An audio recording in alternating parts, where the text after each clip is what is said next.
Bon, eh bien c'est un chantier qu'on a du côté du Paris Saint-Germain pour commencer cette nouvelle année, le chantier de la défense. Entre blessures, départs, opérations, retour, pas retour, bref, c'est un chantier, c'est un bazar. Pour l'instant, pas d'arrivée.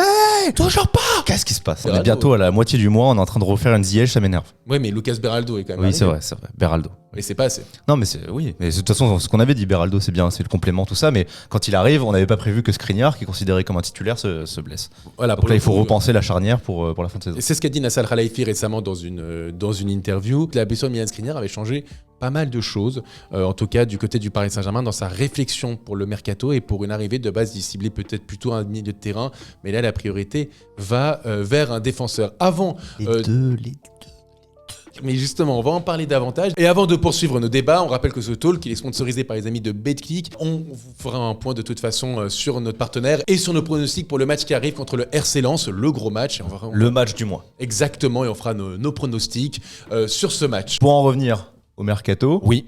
il y a beaucoup de noms qui circulent. Beaucoup de noms. Par quoi qu'on commence? Bah, on commence par quoi? Je sais pas dans quoi je me suis engagé, mais Les départs et surtout l'incertitude du côté du Paris Saint-Germain en défense. Pourquoi? Parce que donc on a parlé, Milan Skriniar blessé à la cheville qui s'est fait opérer. Normalement, c'est fin de saison, ou du moins il raterait quand même plusieurs semaines, voire plusieurs mois de compétition. Donc c'est pour ça que le PSG se focalise sur un défenseur. Le fait que le Presnel Kimpembe se soit aussi fait réopérer récemment, on parle d'un retour d'ici printemps, mais on rappelle que le printemps se termine le 21 juin, enfin en tout cas l'été commence le 21 juin, donc le printemps ça peut être fin printemps et donc ça peut être après la saison. Donc je pense qu'on peut oublier Presnel Kimpembe pour cette saison. Nuno Mendes, blessé, on parle d'un retour peut-être aux alentours du mois de février-mars. On verra, mais déjà, de toute façon, on ne peut pas compter sur Nuno Mendes, en tout cas pour le début de cette année. Achraf Hakimi, qui est actuellement à la CAN, donc il ne sera pas là, et pourrait peut-être rater si le Maroc va au bout de la Coupe d'Afrique des Nations. Il pourrait rater aussi le match aller de Ligue des Champions contre la Real Sociedad. à l'aller. Et enfin, Nordi Mukiele, ça c'est la petite surprise. C'est ce que j'allais te dire. Et avec toutes ces infos, parce qu'on est au Paris Saint-Germain, Voilà. Quel est le dossier mercato le plus avancé aujourd'hui? Eh bien, c'est un départ de Nordi Mukiele. Peut-être le seul moment où Où il aurait pu t'as justement, vraiment besoin de lui, ou en tout cas qu'il aurait été mis en lumière, que ce Mais soit c'est en clair. centrale, en latéral. On aurait eu besoin de lui là pendant plus d'un mois. Il va partir à ce moment-là. il est bien parti pour partir. En fait, que lui et ses envies de départ, je les comprends. Mm. Parce que là, il doit se sentir pas forcément dans les petits papiers de son coach. Après, il faut dire qu'il revenait d'une grosse blessure. Il a été absent très très longtemps. C'est souvent ça avec le Paris Saint-Germain. T'as une blessure et tu rates très très longtemps. C'est Oui. toujours la Voilà. mauvaise surprise. C'est pour ça on se doit d'anticiper aussi Absolument. avec tous les noms que tu as cités. Mais pour Mukiele, en fait, l'opportunité pour lui, elle est énorme. Parce que pour le coup, il n'a pas une énorme confiance de la part de Luis Enrique. Thomas Tuchel le veut. On sait que Tuchel, déjà, quand il avait fait venir Kerrer, c'était le genre de profil qu'il adore pour ses défenses à 3. Donc vraiment, il pourrait s'épanouir dans un rôle même de titulaire en devenir au Bayern Munich. On sait que Mazraoui est souvent blessé. Là, il est à la CAN. Et on rappelle aussi, Leimer il y a- dépanne en ce moment. Kimmich, lui, ne veut pas jouer. Ça fera peut-être un pont pour une autre partie plus tard. Peut-être. Mais aussi, il y a l'Euro, aussi pour Nordi Mukiele, sachant que la place de latéral droit, alors c'est Jonathan Klaus qui est favori, mais bon, c'est Il y a Koundé aussi. discutable. Il y a Koundé, mais on voit bien qu'il est un peu en difficulté à ce poste-là, Pavard. Mais pour le coup, Nordi Mukiele a un truc à faire. Si le Bayern fait une deuxième partie de saison et qu'il est titulaire, il a potentiellement un rôle à jouer. Donc, Sacha Aboué, peut-être. Peut-être. Un des noms aussi qui est associé récemment depuis quelques jours au Paris Saint-Germain. Et j'ai aussi posé la question pour les gens qui sont dans les commentaires. Est-ce que tu comprends le fait que Nordi Mukiele pourrait être sur le départ? Est-ce que tu es pour son départ ou non? Encore une fois, je comprends sous son prisme, je comprends pas celui du Paris Saint-Germain. Alors si c'est pour finaliser un deal avec Kimmich, là, ok, tous les jours, comme on en a déjà parlé, je suis ok pour avoir Soler latéral droit pendant un mois. Si c'est pour avoir Kimmich au milieu de terrain, pas de souci. Sinon, non, je ne comprends pas. À son prix, c'est-à-dire à peu près 20-25 millions d'euros, c'est pas une mauvaise vente. On parle d'un prêt avec une option d'achat de 25 millions Voilà, donc d'euros. t'es même pas sûr de le vendre. Donc si c'est un prêt, je comprends encore moins. Et en tout cas, s'il y a vente, Alors tu justement, fais il y une a- petite plus-value, c'est pas déconnant. Mais pour son prix, je pense que cet hiver, on trouvera pas mieux. On trouvera pas un profil aussi polyvalent, un profil qui a déjà fait sa période d'adaptation, qui est presque indispensable pour les nouveaux arrivants au Paris Saint-Germain. Après, j'ai envie de te dire, Nordi Mukiele, ça fait 1 an qu'il joue plus, quasiment. Quand il a joué, il n'a pas été fameux non plus.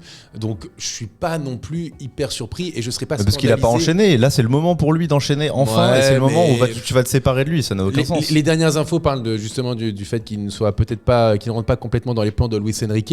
Et donc, Luis Enrique préférait un autre profil. Là, on va en parler des autres profils. C'est souvent des défenseurs centraux. C'est pas des défenseurs polyvalents comme lui. Donc moi je vois pas de joueur qui puisse le remplacer vraiment dans sa configuration, à part peut-être, on en a parlé juste avant, Jules Koundé. Bon. Et Jules Koundé, c'est peut-être trop cher. Alors justement, il y a plein, et je vais en mettre un dernier, plein de noms qui sont associés au Paris Saint-Germain depuis le début de ce mercato. Franchement, des noms qui ont été associés, je crois qu'on peut en limite parler d'une dizaine. Il y en a un tous les jours. Peut-être qu'on pourrait faire un petit point justement sur chacune de ces situations un peu et dire où est-ce qu'on en pense et qui va signer surtout. Ouais, C'est parce que pour ça les gens sont venus sur la vidéo. Qui va signer au Paris Saint-Germain en défense pour renforcer la défense du PSG? Est-ce que tu as les noms et à la limite, après chaque nom, on va faire un peu le point. Kevin Danso. Alors Kevin Danso, il a été associé aussi du côté du Bayern, mais les dernières infos parlent du fait que Lens ne voudrait pas le vendre et que son prix serait assez élevé puisqu'on parle de 40 millions d'euros pour Kevin Danso. Ouais, ce qui me paraît à peu près logique. Ouais, mais toujours dans la même veine du côté de Lens, Medina, mais ça serait plutôt pour cet été. Absolument, c'est ça les infos de l'équipe. Paris ferait partie des gros clubs qui cibleraient Facundo Medina. Maintenant, on parle plutôt d'un transfert pour cet été. Ça sera un dossier pour cet été, donc on en parlera peut-être dans cette chaîne YouTube dans quelques mois avec passé polaire et des t-shirts. Encore une fois, pour cet été, plus que pour cet hiver, les Euro. Oui. C'est très, très compliqué de cibler un joueur qui puisse être titulaire en hiver. Oui, les Nioro, les premières infos parlaient d'une offre que le PSG n'avait pas peur de mettre 50 millions d'euros sur lui. Maintenant, Lille ne voudrait pas le vendre et voudrait le prolonger. Son agent a fait les yeux doux un peu au PSG. Appel de phare. Exactement, plus qu'un appel de phare. Là, c'est vraiment les lumières à fond, vraiment. Le projecteur de Batman. Ah, vraiment sur le Paris Saint-Germain en expliquant que le PSG devrait cibler son joueur pour cet été. À voir, moi pour le coup je serais archi pour son arrivée. C'est le successeur pour moi de Raphaël Varane. Après c'est encore un autre profil, c'est un titulaire en devenir, oui, pour s'assurer un avenir. Là peut-être que cet hiver il faudrait se focus sur un joueur qui puisse remplacer concrètement Skriniar. Même si là on se dirige vers une charnière Danilo, Marquinhos, ce serait bien d'avoir quand même un peu de concurrence. Clairement. On peut enchaîner avec Todibo, en tout cas toi c'était le joueur dont tu nous avais parlé dans ta vidéo de Noël, dans ta petite liste pour Luis Campos. Oui, Jean-Claire Todibo de l'OGC Nice, et Fabrice Hawkins qui en a parlé de RMC Sport, qui a expliqué que Paris, le PSG aime son profil, donc ce qui est une bonne nouvelle, que certains joueurs pousseraient aussi pour essayer de le faire venir au Paris Saint-Germain, mais que ce serait aujourd'hui assez cher quand même, c'est une piste assez onéreuse, donc à voir. Et aussi il y a la concurrence quand même en Angleterre, parce qu'il y a Tottenham et Manchester United qui seraient aussi dessus. Et en plus, tu as les petits business entre Ineos avec Nice et United qui auront une longueur d'avance. En parlant d'United, Raphaël Varane. Désolé. Attends, mais tu veux l'Eni Euro. Tu peux avoir l'Eni Euro confirmé et tout ça. Bon, un peu de carrière. Très confirmé, tu vois. Mais dans le style, voilà. Ouais, je sais pas. Raphaël Varane qui enchaîne pas mal les blessures. Et puis surtout... alors là, pour le coup, généralement, je suis pas... à 100% d'accord avec ce genre d'argument de il est repu, il a tout gagné, ça y est, il est plus motivé. Bon, Raphaël Varane, littéralement, il a tout gagné. Là, vraiment, il manque plus que le ballon d'or chez lui, et encore, il a failli l'avoir. Et il était très bien placé. Voilà, il a vraiment défenseur. Tout gagné. Donc là, pour le coup, je pense que c'est la fausse bonne idée. Un peu le style Sergio Ramos, tu vois, quand on va le chercher. Pour le coup, un mec d'expérience, ça c'est sûr qu'il va t'apporter, mais je pense que c'est un mec qui est repu et en plus qui est fragile. Donc, fausse bonne idée pour moi, Raphaël Varane, je suis vraiment pas pour. Ouais. Vraiment pas chaud pour Raphaël Varane. Le duo Marquinhos-Varane, j'ai quelques doutes, ça manque un peu de méchanceté. Voilà, on va dire ça comme Après, ça. quand tu regardes notre charnière centrale, moi je crache absolument pas sur un Varane. Non, bien sûr. Si tu le fais cet hiver et que tu n'as pas moyen de faire d'autres joueurs. Mais tu vois, par exemple. Alors là, je vais pas me plaindre. Non, mais tu vois, par exemple, même dans la rotation. Jean-Pierre Todibo ou un Leny Yoro, tu vois, même si c'est des profils qui sont un peu différents, tu vois, mais pour le coup, ça me plairait davantage que Raphaël Varane, qui je trouve quand même, assez. Enfin, il est repu, quoi, j'ai l'impression. Si demain il prend sa retraite, ça choquera personne, en fait. Donc, il a pris déjà en équipe nationale. En équipe de France. À tel point que ça m'a fait bizarre de constater qu'il avait que 30 ans. Il a 30 ans ouais. Seulement 30 ans ouais. Je le voyais à 32 ans, tu vois. Ouais, moi aussi. Parce qu'il a arrêté en équipe de France, parce que ça fait un moment qu'il est dans le circuit. Ah bah oui, il est 93, t'as raison. C'est pour ça, moi je vais avoir 31 ans. J'ai du mal à croire qu'il puisse être cramé à 30 ans. Non, je pense pas. Comme mais tu l'as dit, repu, par contre, fait. voilà, il est repu et c'est pour ça aussi qu'il a clôturé ce chapitre en équipe de France. Il n'y avait pas besoin d'aller chercher plus. Il pouvait laisser sa place aux autres.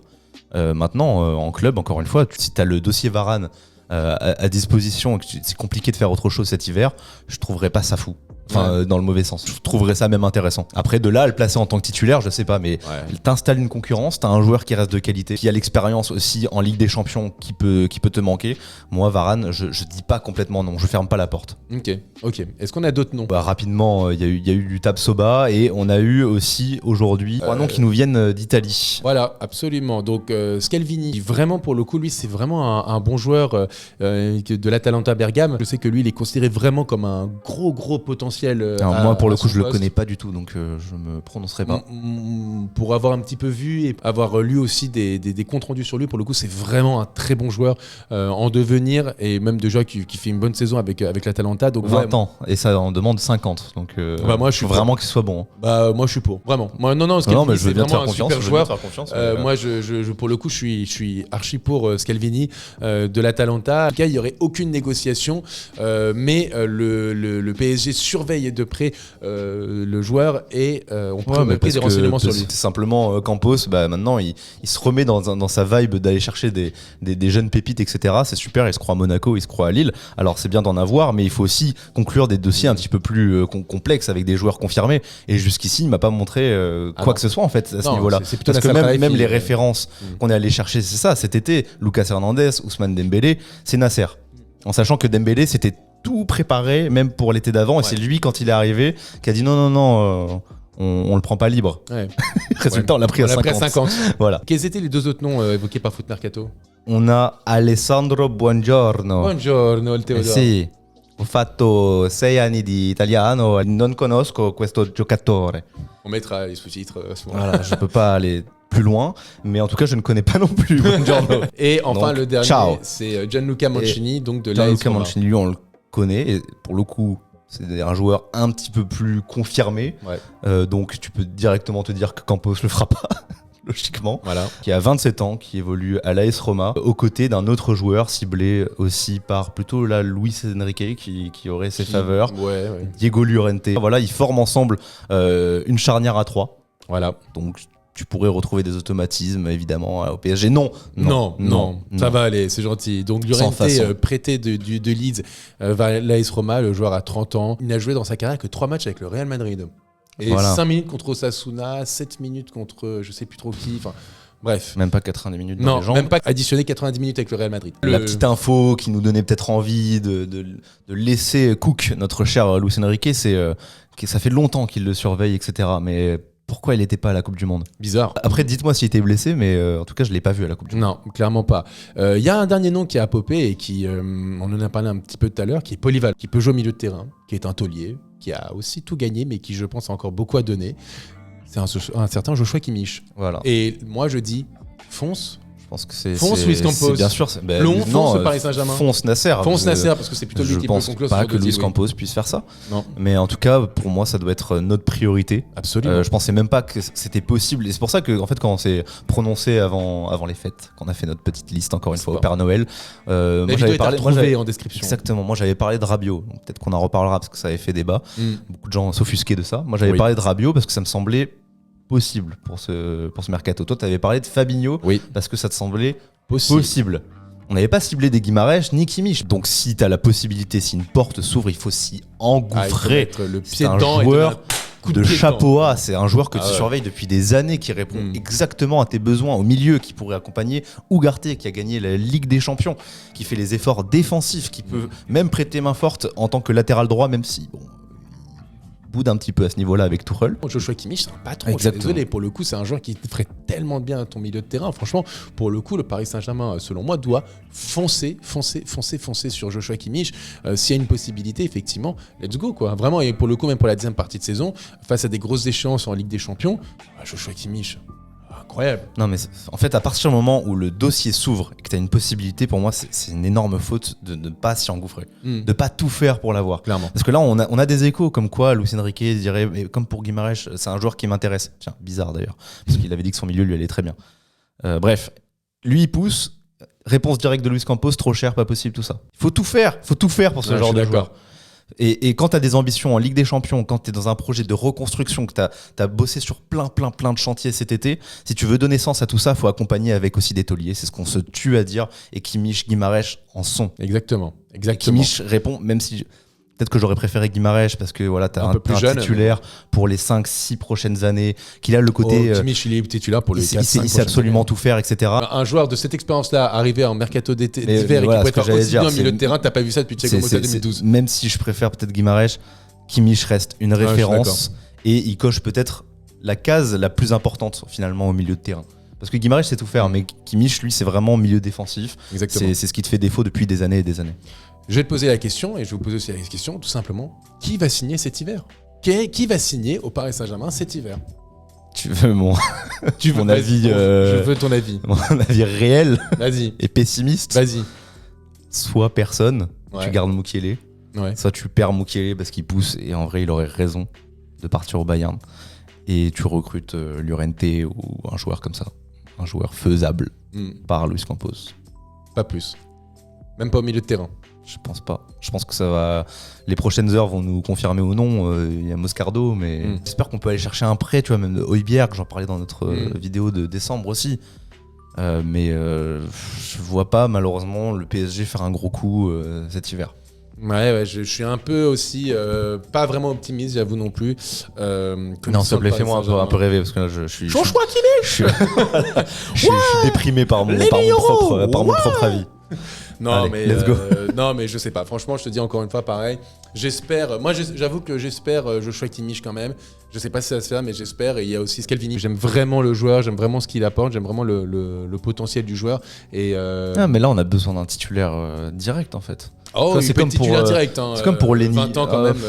Ouais, je te le dis. Tu vois, c'est comme Lenny Yoro. En soi, je pense que dans ce PSG, dans cette configuration, il pourrait être titulaire, mais je pense qu'on a besoin quand même de joueurs qui peuvent accompagner. Todibo, moi, un Beraldo est là justement tu connais pour mon avis l'avenir. sur Jean-Claire Todibo. Oui, Todibo, moi ça me semble un bon compromis. Voilà, Todibo, Jean-Claire. Écoutez, voilà, alors, dites-nous, vous, qui pensez que le Paris Saint-Germain va signer. De toute façon, je pense que l'hiver sera encore agité. Il reste 3 semaines, un peu moins de 3 semaines avant la fin du mercato. On espère quand même qu'il y aura de l'activité du côté du PSG parce qu'ils en ont besoin. Est-ce qu'on passerait pas à notre petite pastille ? Let's go. Le premier match de Ligue 1 de l'année 2024, c'est une affiche au Stade Bollaert. Et nos pronos, justement, sont sponsorisés par les amis de BetClick. On rappelle qu'on a un code CANALSUP avec un seul P qui vous permet en gros d'avoir votre premier pari s'il est perdu remboursé en freebet et ce jusqu'à 100 € de freebet. Nos partenaires de BetClick qui nous accompagnent toute l'année, donc ça nous aide à chaque fois que vous vous affiliez, mais aussi c'est important, hashtag ne faites pas les bolos, vous voyez le bandeau jaune. Les jeux d'argent sont interdits aux mineurs et ne jouez pas de l'argent que vous ne pouvez pas vous permettre de perdre,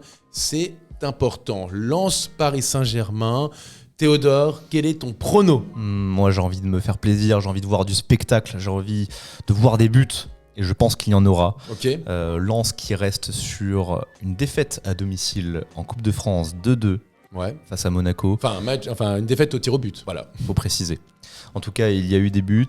Lens qui a perdu avant la trêve contre Nice 2-0.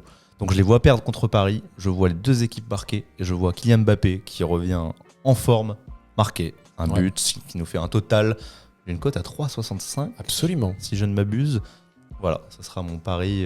C'est un beau pari. Complètement délirant. Moi, ma cote aussi, elle est délirante. C'est en gros, c'est Paris qui gagne aussi parce que je pense qu'ils vont continuer leur bonne dynamique après le match contre Toulouse, après le match contre Revel. Je les sens mieux. Et pourquoi pas du changement avec un but de Ousmane Dembélé. J'y ai pensé. Voilà, la cote est à 5. Ah ouais, ah oui, voilà. D'accord. Mais voilà, comme déjà je prends quelques risques, je me suis dit on va assurer avec Kylian Mbappé, même si on assure jamais vraiment, ça reste des paris. On se comprend. Mais Kylian Mbappé qui revient vraiment sur les chapeaux de roue. Je le sens même plus vif. Ouais, complètement. Je le sens bien. On espère une montée en puissance pour la seconde partie de saison. Il y a un autre truc que j'espère, ça fait un peu CSC, mais j'espère voir un gros match de Danso et Medina. Pas au point d'empêcher Mbappé de marquer, etc. Pour que derrière les dirigeants mais que derrière ils se disent attends, mais il faut y aller. Pourquoi ils sont pas au PSG ? Je ne comprends pas. Voilà. Et t'as raison. Et tu choisis un des deux pour ce mercato et on est content. Et on est tranquille. Et bah écoutez, voilà, on rappelle donc notre code CANALSUP avec un seul P qui est disponible. Vous avez le lien directement dans la barre de description. La barre de description, carrément. Moi, je sais pas. Je vois les youtubeurs. Ça sera une barre. Ça sera une barre pour de aujourd'hui. description. Voilà, absolument. Merci Théodore, ça a été un plaisir. Avec plaisir. Voilà, n'hésitez pas comme toujours à vous abonner aussi à la chaîne si ça vous plaît, ce genre de contenu. On se retrouve très vite parce que évidemment l'objectif c'est déjà d'atteindre les 80K, c'est bientôt, et puis après les 100K, c'est l'objectif de notre année 2024. Faites-nous ce plaisir, Faites-nous ce s'il plaisir, vous plaît. s'il vous plaît. Voilà, la mendicité. On se retrouve très vite pour un nouveau talk comme toujours, et puis on vous souhaite une très bonne journée, comme toujours. Oui, envoyez des mails à Luis Campos, là, Voilà. c'est pas possible. Oui, il faut agir. Regardez Théodore, il est pas bien là. Voilà. Ça va, en vrai. Sur ce, on vous souhaite une excellente journée et on se dit à très vite. Ciao tout le monde. C'est ciao.